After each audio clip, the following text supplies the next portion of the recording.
quel objectif pour le RER toulousain? Le premier est d'offrir des transports en commun performants à l'échelle de la grande agglomération toulousaine et de réduire ainsi les inégalités vis-à-vis des habitants et des salariés des zones périphériques. Cela peut permettre à beaucoup d'éviter les bouchons, de profiter de transports en commun plus rapides et confortables, de faire des déplacements qu'ils ne pouvaient faire jusqu'ici.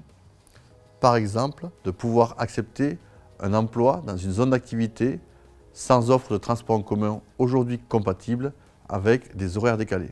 De faire des économies en utilisant moins sa voiture ou en pouvant s'en passer. Pour rappel, une voiture coûte tout compris entre 2 500 et 6 000 € par an. Le deuxième objectif du RER, c'est de réduire la congestion. Plus de déplacements en train, c'est forcément moins de circulation. Mais plus de déplacements en train, c'est aussi inciter à se déplacer plus souvent en transport commun, à pied et en vélo. Et puis, il y a le deuxième effet qui se coule.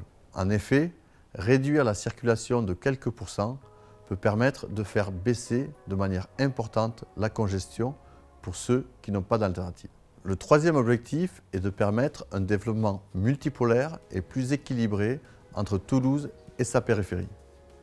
Plus la rocade est congestionnée, plus les entreprises ont intérêt à s'en rapprocher pour réduire l'impact des bouchons. Or, ceci augmente encore l'engorgement et réduit l'attractivité des zones périphériques. Bref, c'est un cercle vicieux.